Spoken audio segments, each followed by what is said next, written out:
We need to get over this idea that money is somehow sullied and that we should only ever want so much. You are allowed to want whatever you want for whatever reasons you want. Welcome to this episode of the Studio Sherpas podcast, where our number one goal is to help you grow your video business. If you don't know me, my name is Ryan Coral, and I am your host.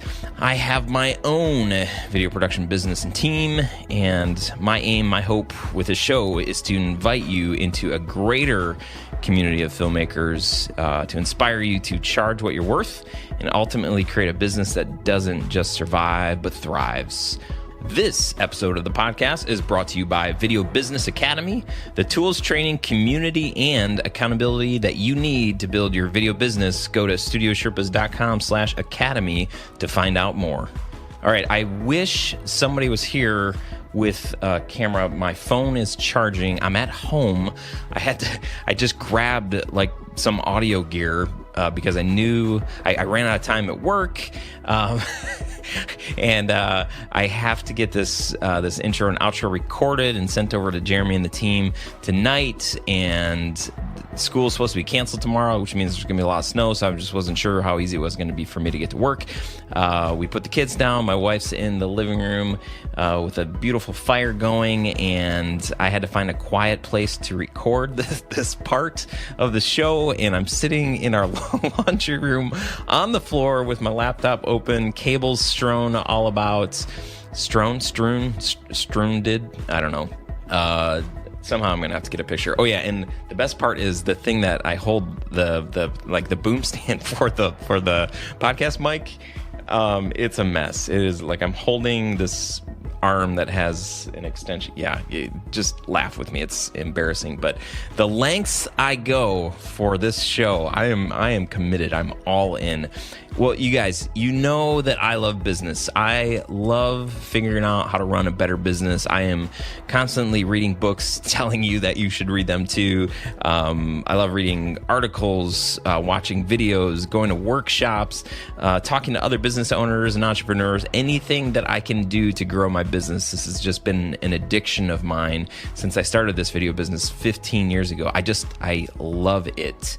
I've also mentioned to you about one of my favorite books, A Win Without Pitching Manifesto by Blair Enns. This book is incredibly relevant for our industry. If you haven't read it, please do yourself an enormous favor and get a hold of it. It's a book that I seriously soaked up page after page after page. Well, Today was one of those days where I was a bit starstruck. I was able to interview the author, Blair Enns, for the podcast, and it was awesome. What a super cool guy with an amazing mind and a true gift in helping people like you and I. It was a stinking blast. I know you're going to get a ton out of this episode. What's in it for you? Today's episode is all about the one thing that Blair says to do so you can make more money. We talk about the two differentiators that will allow you to charge more money, price anchoring and how it will help build your confidence, how to push back on a client in the most helpful way. And lastly, we talk about diffusing this belief that charging more, making more money makes you a greedy person. You're going to walk away from this conversation and like, wow, that was really good. Ryan is good, but Blair, man, that guy. I'm just teasing, sort of. No, I mean, Blair's amazing. I'm just, about me, that whole thing. Thank you guys for checking out this episode. Let's get into it. You will not be disappointed. Here we go.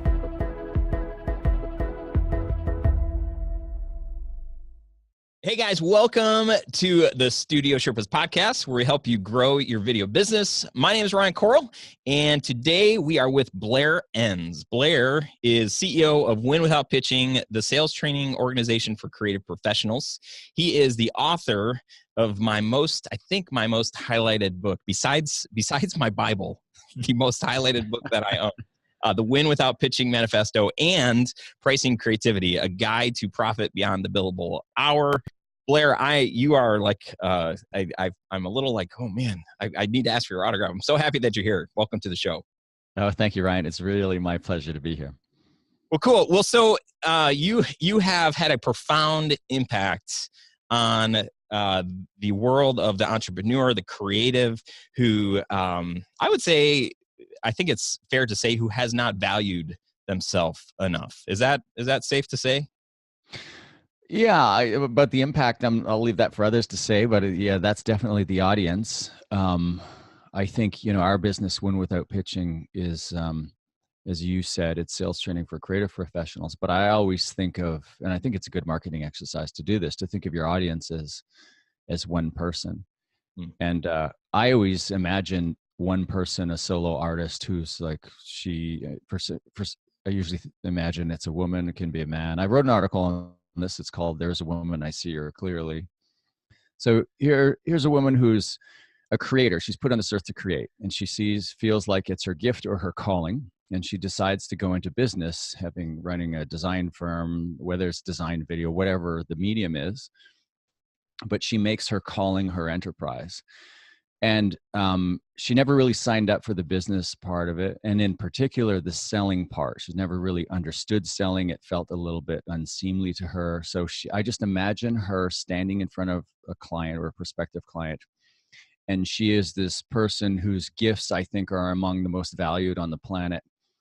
And she's in a very vulnerable state, she needs to get this client so that the business can continue to succeed, so that she can continue to bring her calling to the world. And I just imagine her in that moment. She's vulnerable, and our business is built around helping that person in that moment. I love that. That is a very good way of explaining that. I'm so curious if you can kind of paint a picture for us. Like, where did you how did you get into this? How did you figure out that this was a thing, this was a need? And where did you come up with, because, and I only say that because as a creative, right, I've had this journey for the last 15 years. And as I hear value-based pricing and, you've got to charge more and do that, it's super easy to say. And yeah, of course. Yeah. But when it actually comes time to do it, it's like, oh, I don't have the guts. I don't have the, can I? There's a lot of insecurity in that. So just curious, share your journey a little bit. Yeah, I'll start most recently because it just your question reminds me of something that happened just 2 days ago. I was driving one of my kids back to university after a reading break, and we had 5 hours in the car together. And I was my kids aren't really interested in what my wife and I do. We're running this business. And I was explaining to him that fully half of what I do is say to somebody, you can do it. You can charge more. You can do it. And I said, that's half of our business. It's just saying to people, you can do it, empowering them to stand up for themselves and to believe in themselves. Now, there's all kinds of kind of nuance and technique and underpinnings behind not only you can do it, but how to do it. But that's essentially it in a nutshell. So, but origin story, I guess, I grew up professionally in advertising. I kind of stumbled into advertising. And then I spent about a dozen years in it. And then I discovered a remote mountain village in the middle of British Columbia, in the middle of nowhere. And I wanted to find a way to get to this remote mountain village. And I had to ask myself, well, what am I going to do for a living? The only real industries were logging and dope growing. And I wasn't qualified to do either of those. But if anybody listening needs some logs, I know where to get you some. Pot growing is now legal in Canada. At least I think it is. Right. So I wanted to find a way. I wanted to find a way to be able to live here. And I thought, well, I'd been doing new business for ad agencies and design firms. And I thought I was really struck with how poorly it was all done, how I was trained to do it. And I got a little indignant at times about having to pitch for free, having to give our thinking away for free. So I thought, I've got to earn a living some way. So we moved to this remote mountain village in the middle of nowhere about 18, 19 years ago. And I needed to start a business because of it. And I kind of just came up with this name, Win Without Pitching, because I fundamentally believe I'm just sick of pitching. And I had a very small amount of success in my agency career beating the pitch. And any success I hadn't codified it.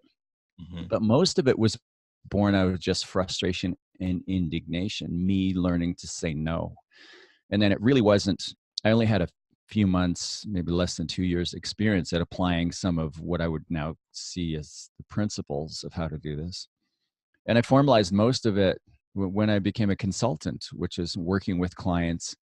And I had a lot of theories, and I developed more theories, but then I would apply them through my clients, and some would work and some wouldn't. And it's funny because you imagine if you've hired consultants before, if you're not a consultant or you're thinking of hiring a consultant, you think, well, these people should know a lot of things, and they should, and they will with enough time. But the way they learn, they don't do, then quit learning and become a consultant and start to teach. They actually learn more as they're teaching. You actually learn faster as a consultant because you're working with multiple firms. You're testing with your theories across multiple firms. So this is my confession of how in the early days I provided almost no value to my clients. I was making it all up. And you promised me almost nobody listens to this podcast. I'm pretty comfortable telling you anything. I'm just kidding. Anything you want to hear. All 7 listeners. Yeah.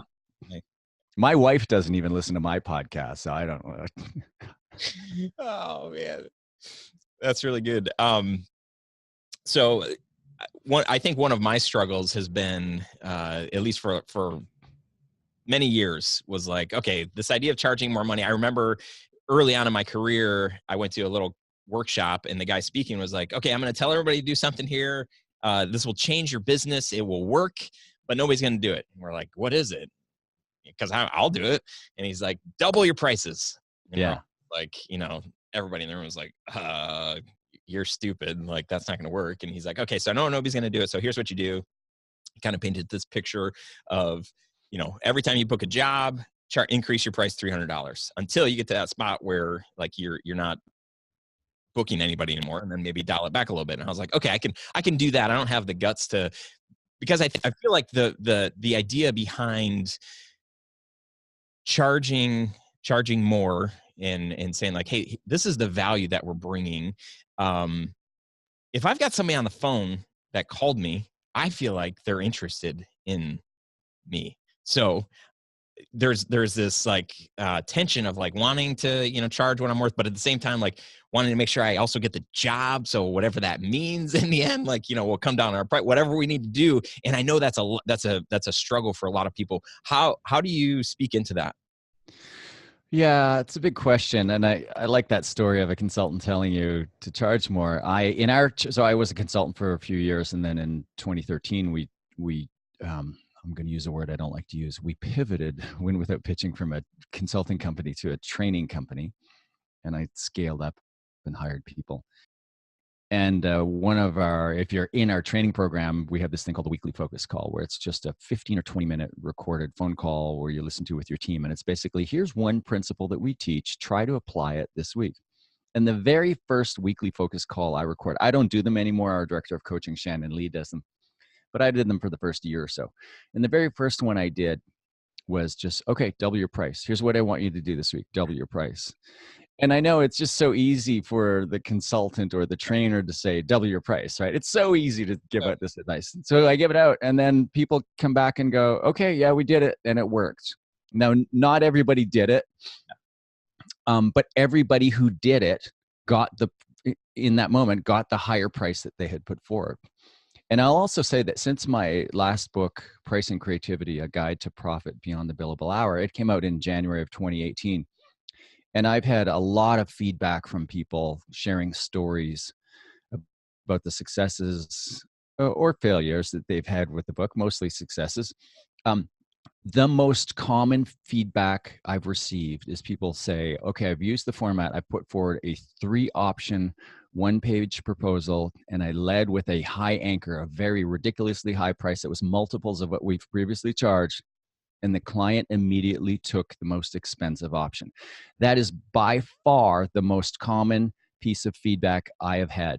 And the realization that comes with it is, oh my God, I have been significantly underpricing by multiples for years. Oh. Now, it's easy to just say, people are listening and trying this on and thinking, well, I can't. charge multiples of what I charge. You can, but you have to think about what it is that you do and what it is that the client is buying differently. And then you have to frame it differently. And when you do it right, you won't be pulling a fast one on the client.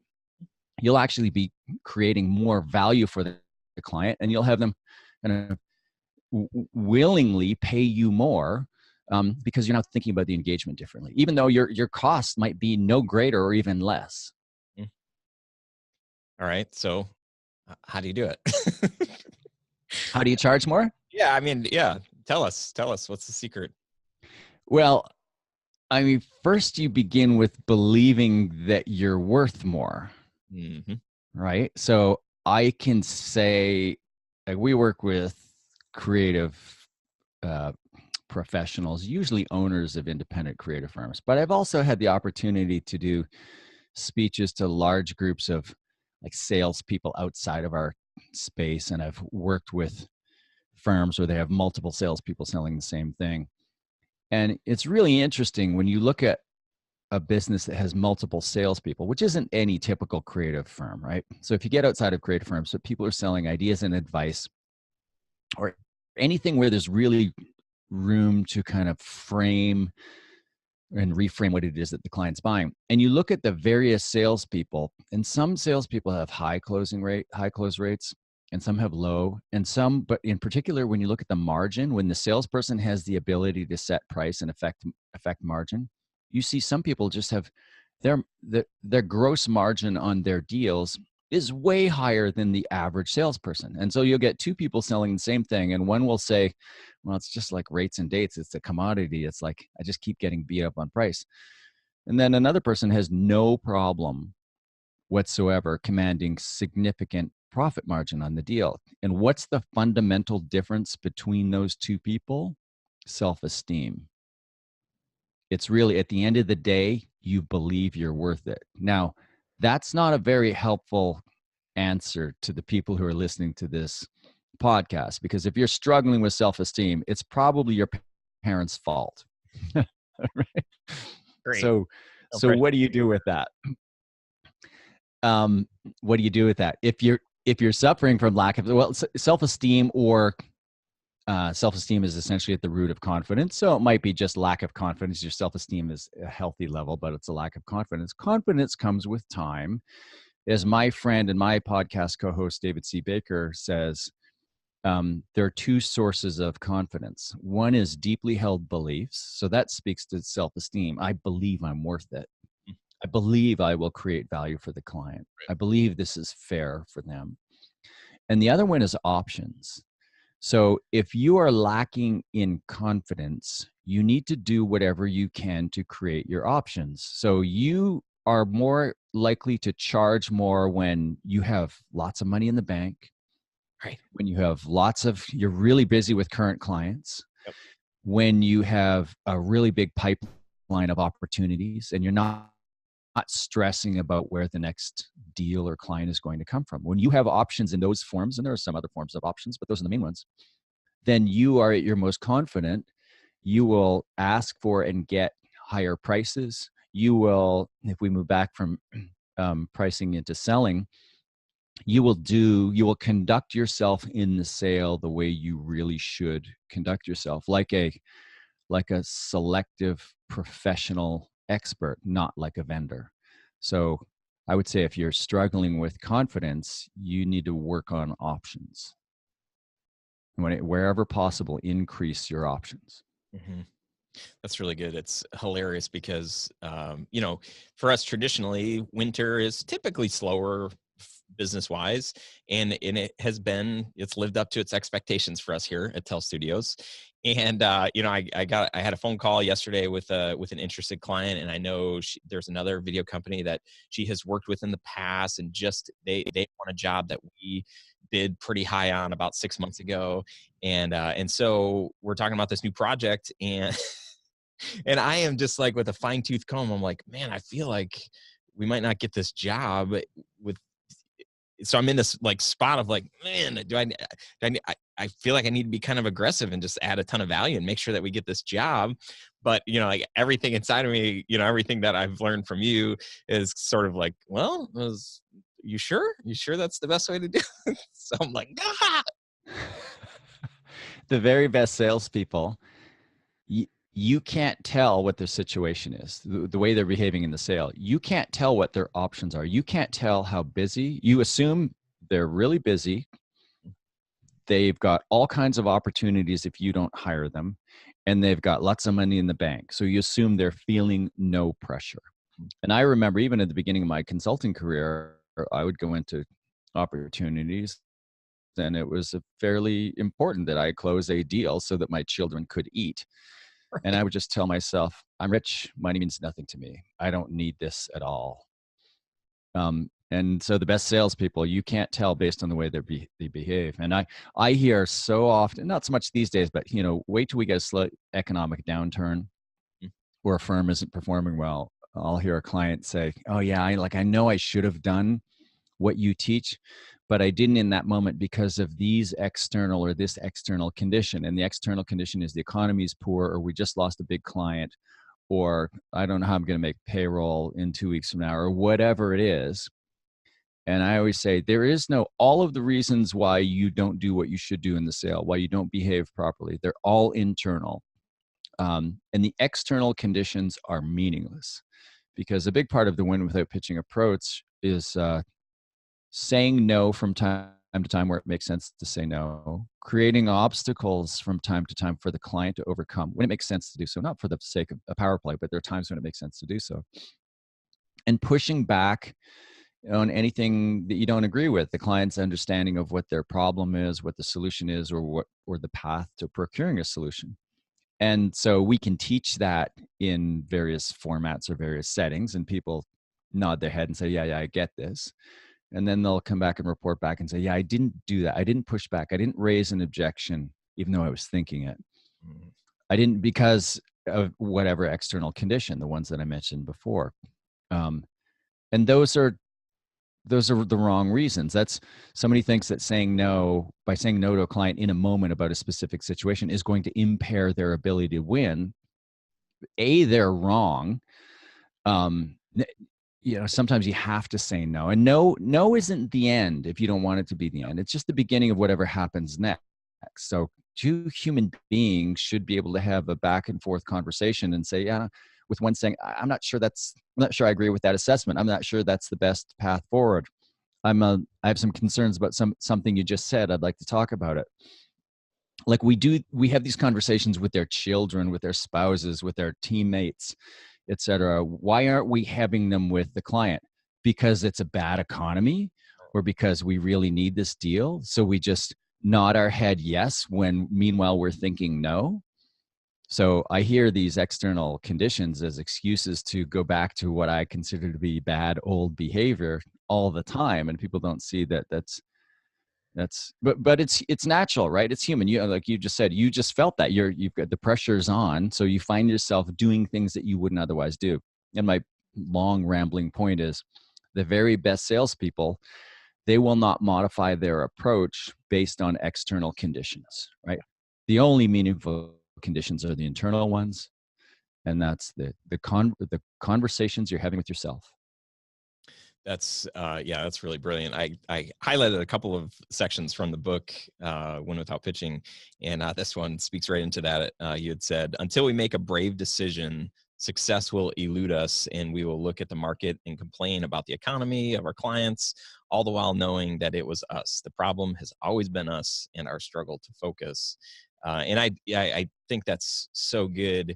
I love talking about identity, like our personal identity, like who we are and like who we're made to be, and believing that thing of like, hey, if this is what that's worth, there's no arguing that. I mean, a client can try to argue, but if you just say like, I'm sorry, but like we're not in a position to, if desperate times call for desperate measures, I mean, maybe, but like, right now, right here today, I firmly believe that you're going to get a lot of value out of this. If you don't believe that, then, I'm sorry, like maybe there's somebody out there that you will value what they're going to bring to the table. And so maybe this isn't a good fit. Yeah, you got it. Okay. All right. I'll tell them. You're reading that quote. I was just reading it yesterday. That book came out in 2010, and I almost never read it. I have a hard time reading my stuff after it's been published, books in particular. But we just got the 6th or 7th reprint just showed up here yesterday. So I was leafing through it and I started actually reading it for 8 years later. I'm able to read some of it again. And I just read that and I thought, wow, yeah, I'm actually 8 years later, I'm pretty proud of this book. And sales just keep going up. Sales were up 87% last year over the year before. And the year before they were up 74%. So the longer it goes, the greater the sales momentum becomes, which is pretty incredible for a niche book. Yeah.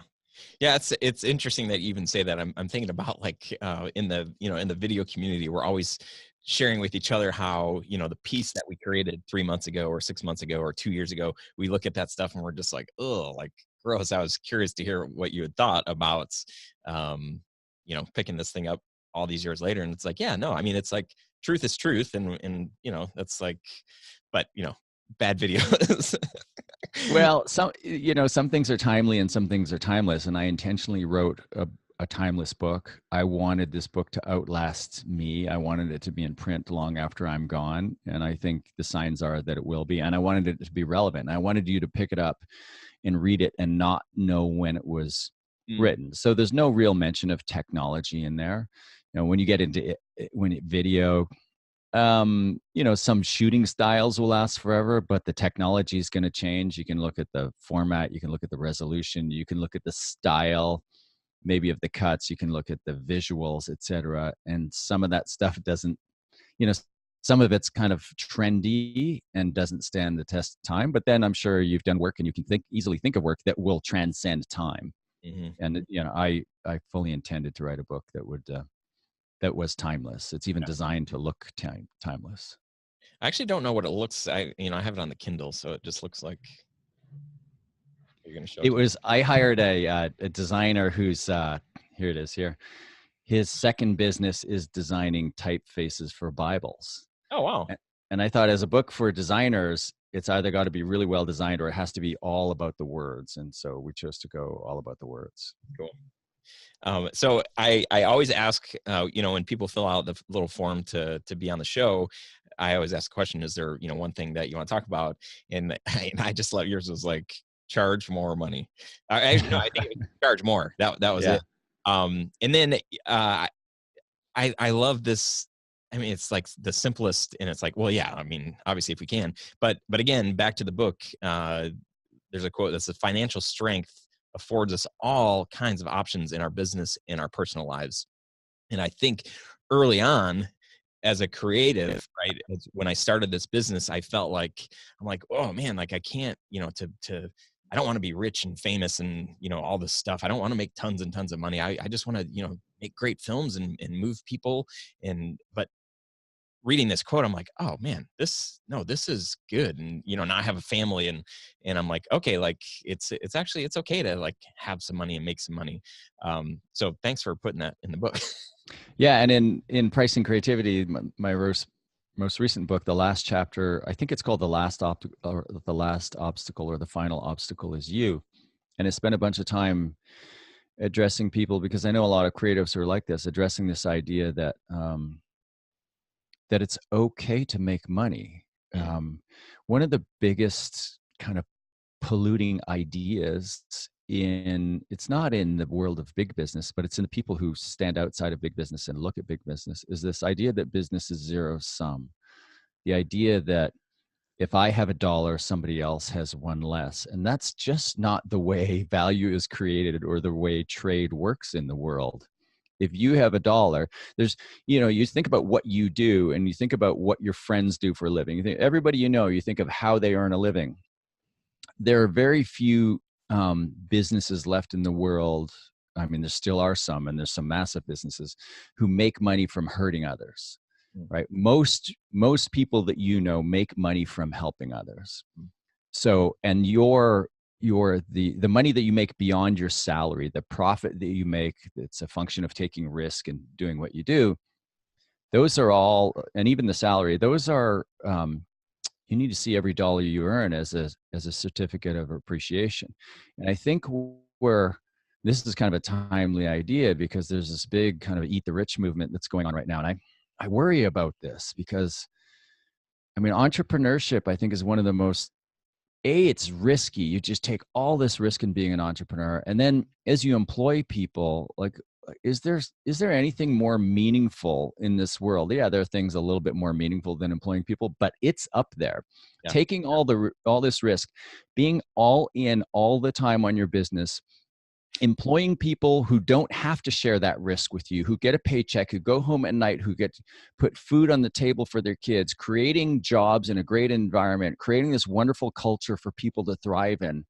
Man, you do that, the rewards should be immense. And then some people say, oh, well, it's not fair for somebody to earn millions of dollars. These people that you and I know, I don't know how many people who are really, really financially successful. They're also, some of the things that they do with their money, some of the opportunities that they create for others. Like, I don't know, I can't think of any really financially successful people I know. Okay, I can think of one or two, but most of the financially successful people I know, they're the most magnanimous, most generous people. And if you would want some people to have a whole lot of money so they could do good things with it, these are the people that you would want them to have. And it's okay, I might be pushing a little bit and like getting the hackles of some socialist stuff. And I'm not a full free marketeer. I'm not a libertarian, et cetera. I'm politically homeless. But we need to get over this idea that money is somehow sullied and that we should only ever want so much. You are allowed to want whatever you want for whatever reasons you want. One of my kids said to me the other day, he said, we're talking about his career. He said, I've been thinking this for a while. I don't know how to say it. I'm just going to say it. I want to be rich. I want to be a millionaire. I said, you know what? It's like, you're allowed to want what you want. That's entirely personal. And then what you do with that money, you got to figure out how to make it. Of course, I wanted lots of money when I was your age too, and I wanted it easy. Right. But you're allowed to want what you want. And then, you'll be judged not based on how much money you make, but what you do with that money. And I think that's appropriate. But to say that, it's unfair for people to make so much money, or that to cast aspersions that, no, you shouldn't want more, you should be need-based. That's no way to go through the world. It's the people who want things are the people who take risk, who have rich inner lives. They're internally motivated. They do all these wonderful things in the world. And these scarcity mindset people who just think, no, we should only each have what we need. Like, who wants to live in that world? It's such a boring, risk-free, in some very small, slightly perverted way, it's a noble idea. But really, when the rubber hits the road, that's not a world I want to live in. Okay, that was one big long rant, and I don't even know if it made sense, but I want to say to creatives out there, money is not a dirty word.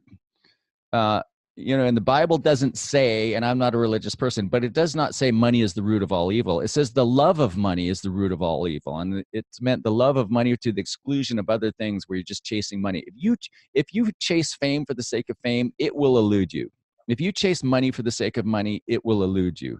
The things that you want, there's a great book on this. It's called Obliquity, How Our Goals Are Best Pursued Indirectly, by the economist John Kay. It's like you pursue something noble, which is like some form of greatness. And then if you want money, money will come. If you want fame, fame will come, etc. But when you pursue those things directly, you'll find they elude you. So you run a video studio, do the best work you can. Focus your organization on creating extraordinary value for the client. And the money will come. Now, it doesn't come for free and without you. I mean, you have to work on it. You have to spend some money and buy my book, Pricing Creativity. That's just a beautifully shameless plug, isn't it? My point is, it doesn't just fall from the sky. You do have to work on it. But if you just pursue money for the sake of money, I mean, you're going to have a hollow existence of a life, and you're not going to get the money. That's really good. Blair Enns, everybody. Blair Enns. Struck a nerve. That's what I said. Yeah. I like it. Actually, a funny point about bringing up the book. I definitely want people to look into it. And if my stamp of approval is anything, Win Without Pitching is like one of my favorite books. I have mentioned it on the show prior to, and our little community, people have said like, oh my gosh, I've got the book. I love it. It's totally changing my perspective. So I'm sure the new one is great as well. But what's funny is I went to, let's see, what's the URL for the new pricingcreativity.com. Yeah, that's right. So I went there and I'm like, okay, new book. I'm like, well, I wonder what he's charging for this, because I feel like I bought a Win Without Pitching on Amazon it was like pretty inexpensive, but I'm $25. Yeah. I'm just thinking, oh yeah, that's right. It was a little more expensive than I thought it was going to be. And I'm like, man, this guy really needs to put his money or mouth for money. I don't know, whatever. Yeah. And I scrolled down and I'm like, all right, it's not a $20 book. It's a little bit of an investment, but I think you're drinking your own Kool-Aid. So good for you. Well, when you selling, you have to sell the way that you advocate. When you pricing, so I'm writing this book, Pricing Creativity, and I realized one of our core values is do what we say. So we advocate that our clients should sell a certain way. So we sell that way as well. We behave in the buying cycle the way we advocate. And so I'm writing about pricing, and I'm writing about the importance of options and high anchors and guarantees and things of that nature. So I realized, well, I think this is the first pricing book in the world that's priced based on the principles in the book. So the most expensive option, it comes in 3 formats, is $320. The least expensive option is the ebook. It's $100, and the ebook and manual version are $199. They're all fully guaranteed. So you buy any of them and you don't see value, we'll send you your money back. It's expensive as far as a book goes, but it's also a pricing experiment that's been so much fun to run. I now have a year of data on what people have chosen, and we're going to start changing things to see how that changes what they select. So should I get it now, or should I wait and see what you guys do? Well, I do this. I'll do a talk on some of the rules in the book, and one of the rules is offer options. Another rule is anchor high. And when it comes to a high anchor, there's all kinds of science behind anchoring. But when it comes to a high anchor, the job of the anchor price isn't there to sell the anchor option. It's there to make the other options look more affordable. And so I show my 3 prices, $320, $190, and $100. And I asked the audience, like, okay, based on what I've told you about pricing, what percentage of the audience of buyers are buying each of these versions? And the answer is it's almost, I haven't looked at the numbers in about 6 weeks or 2 months, and they change over like a 4-week period. I know the most recent 2-week period, about 80% of the purchases were the anchor, but it works out to about 1/3, 1/3, 1/3. So I say to the audience, okay, based on what you know about anchoring and other things we've talked about, what's your advice to me? And everybody says, raise your anchor price. And I say, exactly. Yeah, it should be significantly higher than $320. So buy the expensive option before Blair raises the price. Is that the message? Thank you for that softball, Ryan. That's good. So we let people ask questions on social media, and Fiona from Facebook, she asked, how can I help people want to work with me rather than try to convince them that I'm good enough? And is this the right approach? Yeah. So I think of this in 2 ways. So I'll think of the book, The Win Without Pitching Manifesto. It's got 12 proclamations. The first proclamation is we will specialize. And the reason you specialize is you want to separate yourself from your competitors. And this is really important in the video space, because the video space is highly commoditized, right? The tools are democratized. Everybody's got a camera. Everybody's got the tools now, and the quality of the tools keeps getting higher and higher. So it's like one of the most highly and most rapidly commoditized spaces. As Ryan lowers his chin and sighs. I know. Tell me something that I don't know. So this principle, so how do you, and so pricing pressure comes from, among other things, it comes from an oversupply. It's essentially the availability of substitutes. The client looks at hiring you and says, well, I can hire you, or I can hire, oh, wait a minute, there's nobody else who does what you do. Now that's the ideal, or that's the extreme end of the spectrum. Then you have all the pricing power. You can set price. At the other end of the spectrum, they say, I need a video of this length, these detail, etc. And they look at you and then they think, okay, well, I've got 4 firms I'm talking to. And if one of these firms bows out because they don't like our onerous terms or ridiculous budget, that's okay, because there are 4 or 5 or 45 or 4,500 other firms just like theirs who will play ball. So you have no pricing power. How do you get people to come to you? First, you need to stand out. You need to differentiate yourself. The most meaningful way to differentiate yourself is to specialize. And you can specialize in either, you can narrow either the discipline. So what is it that you do? Video production would be kind of the broad end of that. Like the broadest that you can go. And you can specialize to all kinds of things within that. Or you can specialize, you can narrow the market. So it's discipline for market. And if it's video production for everybody who needs video production, then you have thousands of competitors and you have no pricing power, right? So, and you have no ability to affect how your services are bought and sold or the price you can command. So you differentiate, you specialize, and you narrow one or both of those two things into a space that allows you to build a deeper expertise, because that's how the goal of specializing is to build a deeper expertise and to kind of create a niche for yourself and set yourself apart from the competitors. The smaller your firm, your organization, the more it makes sense to specialize. We do some video work with a company that we hired. They were a client of ours, and when the owner of this firm joined the program, they were just a video production firm, and now they do documentary style storytelling for they call it not visionaries but something else, but it's that idea. It's just like, right, when we work with a lot of video production companies, but it's just like what they do and what they focus on. Like, it's us. It just feels like it's us. It feels like they get us.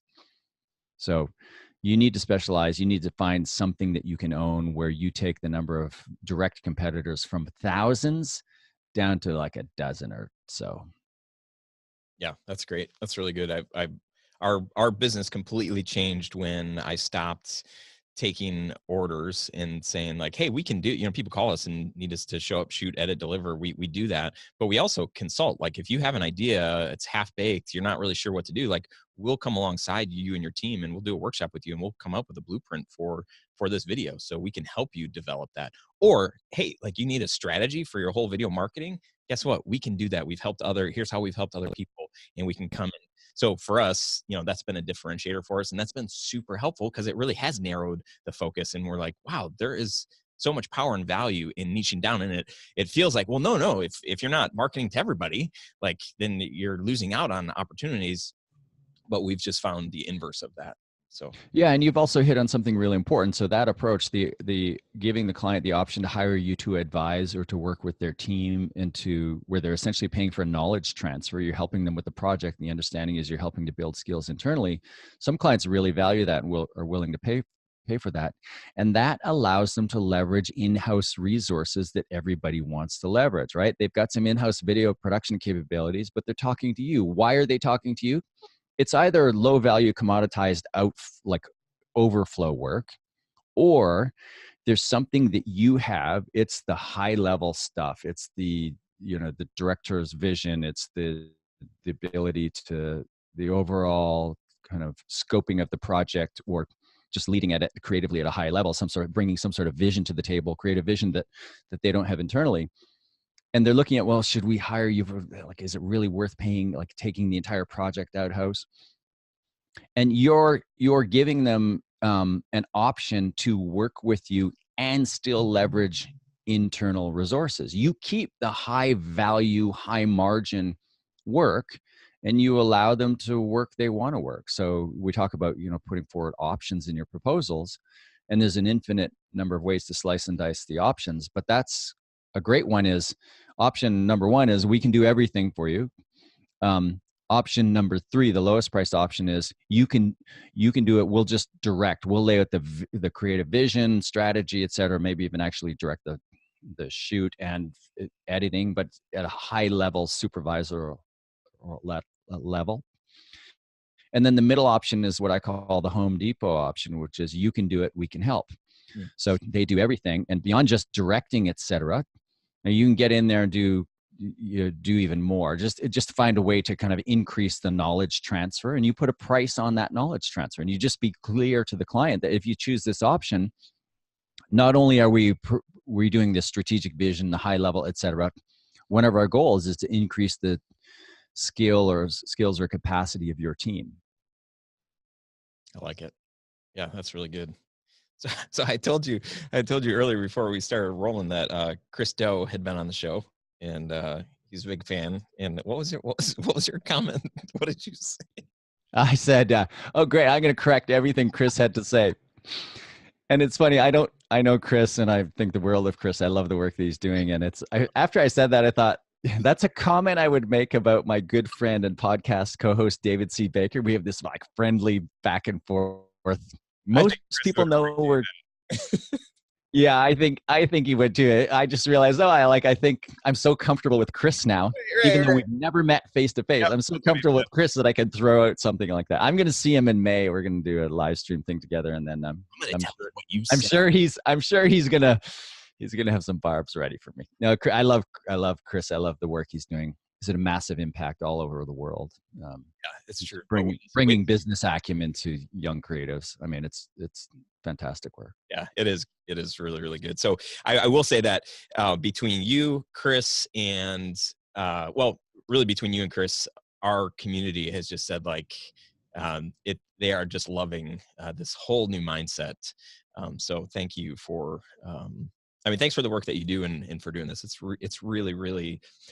You say that this is what Chris is doing. It's true. That's what he's doing. It's what you're doing too. And I'm certain that you hear this often, but it is really, really appreciated for you sharing your gift and knowledge. Thank you. This stuff. So we're winding down. This makes me sad, but charge more. Obviously, that is at the heartbeat of some of this conversation. But if there's one thing that people should know or do as a result of this episode, and I'll say besides charge more, is there anything?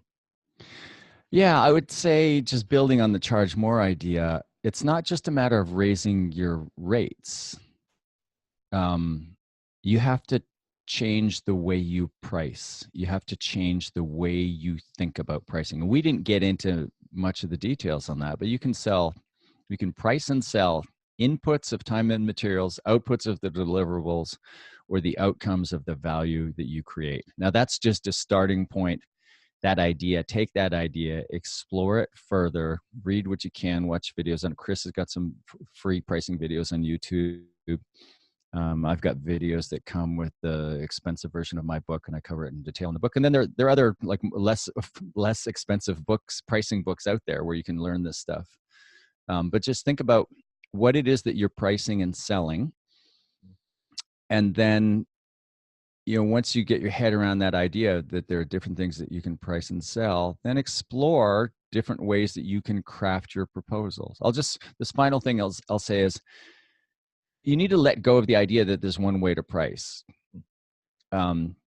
Each of your engagements with each of your clients should be different from the next. And each engagement should be a creative act, what it is that you do for your client. So should the compensation plan. Every compensation plan should be, it's not about we charge X for this. It's about where's the value that we can create for you and what's a fair exchange for that value in the form of our compensation. And then how should we get paid? Should it be paid all up front or based on hitting on certain metrics, et cetera? So these are the questions you should ask yourself, and don't get locked into this idea that there's only one way to price. That's great. That's helpful. Well, where can people find you, get a hold of you, stay in touch, buy all of your super expensive books? And Why, thank you, Ryan. It's funny you should ask, because people can go to, I'm Blair Enns on Twitter and LinkedIn. The main website is winwithoutpitching.com, where you can learn about our training company. The Win Without Pitching Manifesto is available at Amazon. Any day now, the Audible version of the Win Without Pitching Manifesto will be available, and it's voiced by my good friend and director of coaching, Shannon Lee. And I'm so proud of the work that she's done on that. And then pricing creativity, go to pricingcreativity.com, and that'll redirect you to a page on Win Without Pitching. I love it. Man, thank you so much. This was super fun for me. Can you sign my podcast? Can you do that? Thank you, Ryan. This has been fun for me as well. I really enjoyed the chance to talk to you, and I hope your listeners get some value in some of the things that we talked about. Yeah, I'm sure they will. Thanks again, and we'll talk to you soon. I mean, am I right? Am I right? It was just so good. So please check out his books, check out his website, buy his overpriced. I'm just teasing. Get a hold of his new book. I've not read it yet, but I'm certain that it's amazing. All of the show notes from this show can be found at studiosherpas.com/114. We'll have links to Blair's site, and you can watch video behind the scenes stuff there. All good stuff. It's that time of the show where we share some feedback from people like you. This is from Wes Wages. He says, "Hey guys, I've gained a lot thus far in the course, and in the inspiration of sharing it all, I was going to share how we send proposals. Would love any feedback if you have it. Using the course, I now present a scope of work. Never done that, so it's already helped a lot." Wes, thanks for the input. If you would like to give us input, you can do that on Facebook. You can do that at Instagram. We're at Studio Sherpas. And if you like this show, then you can rate the show at studiosherpas.com/iTunes. Takes you to the iTunes store. And we love reading those comments, obviously, because we do it every single episode. And just a reminder, if you are looking to get involved with some kind of training that can help you grow your video business, we have a paid course, and you can find more information about that at studiosherpas.com/academy. And we've got an all new community that we have launched, and it's pretty cool. We're super excited about it and would love to have you jump aboard. So check out that website, and look forward to seeing you on the other side. Next week, Michael Michalowicz from Profit First. He's next week. This is the book that I've been telling y'all about. Okay, I just told you about a Win Without Pitching Manifesto, but Michael Michalowicz is the author of Profit First. You're not going to want to miss this episode. This guy's super smart, super funny, and his approach to how we should be paying ourselves first before our expenses and our employees. It's kind of off the wall. It might seem crazy, but he's going to share how to do it. It is amazing. Grab this book and, well, grab, the other books that you get to. Get an Audible account if you don't already have one. That's all she wrote, my friend. I'd love to hear from you. So please shoot me a message, hey@studiosherpas.com, or hit us up on any of the social medias at Studio Sherpas. Here's to an amazing week. Keep up the good work. Keep pressing in. You are great. You got this. You can do this. Let's do it together. The struggle is real, but the payout, the payoff, what we get to do for people, for businesses, it's an amazing gift. So keep on doing it. I'm here to help you in whatever way I can. So let's do this.